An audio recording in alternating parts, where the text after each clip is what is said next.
Hello there, Jeff with the Bigshooterist channel. Thanks for tuning in. If you graduated from the school of bigger is better like I did, we've got a big bore black rifle we want to introduce you to. It's the 450 Bushmaster. Stick around.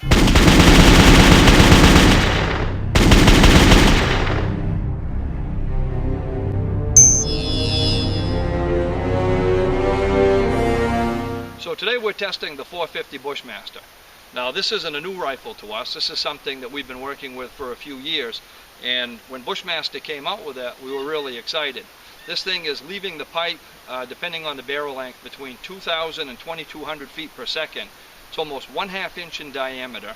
It still shoots darn close to minute of angle, and it's a 250 grain projectile. What a combination. The reason we're working with this particular rifle today is because we're less than a week away from opening day of deer season. So I'm just here to check the sights, make sure that the scope is still on and still zeroed from the last time that I shot it, probably 2 months ago. But I like to do that before we go out each time.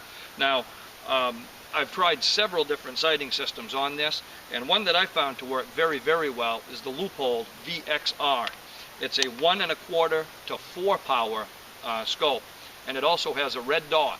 The red dot you can vary the illumination on from very bright to very dim, depending on what you have for for ambient illumination, and that way it doesn't burn out on your target, or it's not too small to see when it's very bright, and it seems to work well. It's not much of a long range or a precision type optic though. The crosshairs are a duplex, and they're very thick, so they're nothing that I'd compete with, but for hunting it seems to work fantastic. Let's put a few shots on paper and see how it does, and then we'll show you an example comparing this to the 223.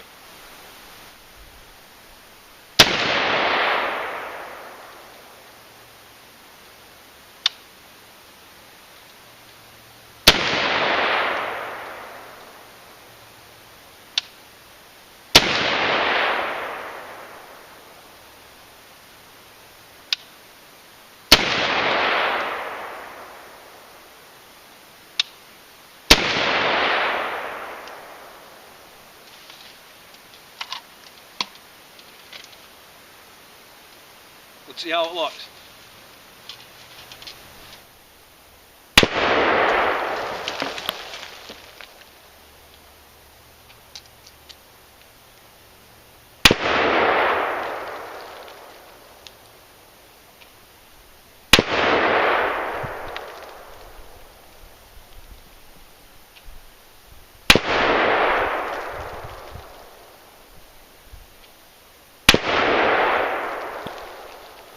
Now that's not too bad, but the rifle and the ammo combination are definitely capable of doing even better than that. So for a hunting firearm, no problem. Today we've got a 3-inch dot. We're at 50 yards. The thick lines on the reticle almost cover the entire dot, so we're just centering it. It's again not a precision setup, it's a hunting setup, and for that it works terrific. Let's take a look at something ballistically. Let's show you the difference in the hole that it makes compared to a 223 and something metal, so it will leave a good impression for you. For our first round, we'll fire the 223. We'll follow it up with a round from the 450 Bushmaster, and then we'll show you a close-up of the target. This is just an old helium cylinder that's empty that we had kicking around, but it should leave a good impression in the metal to really show us the difference.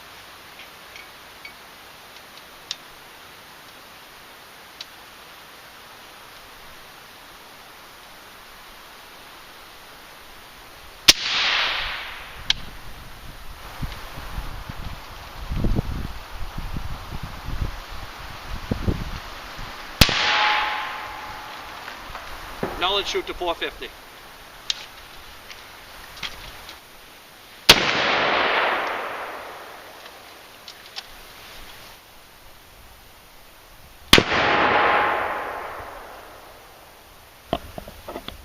So here's our standard 223 on the left, and here's our 450 Bushmaster on the right.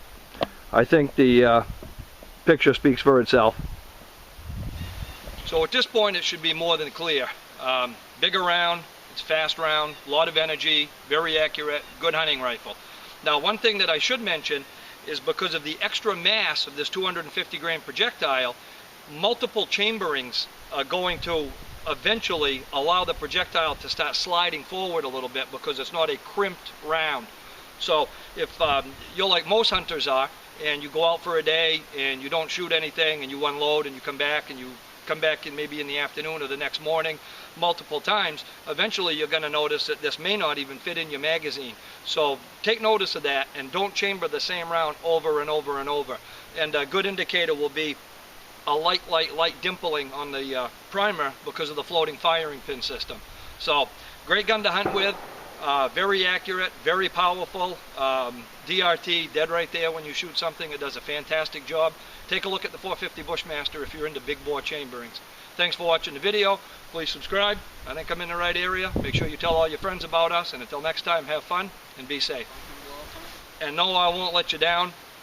Here's the obligatory exploding pumpkin shot that we promised for the month of October.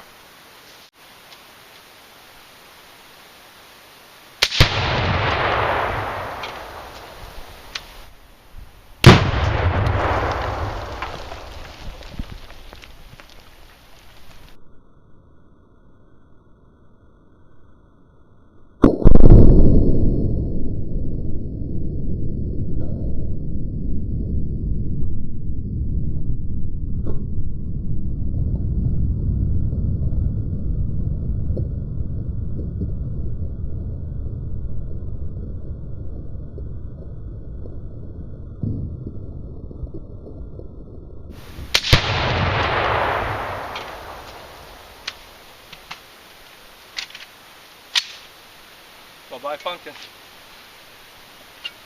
Throw pieces way back here over our heads. I could feel them.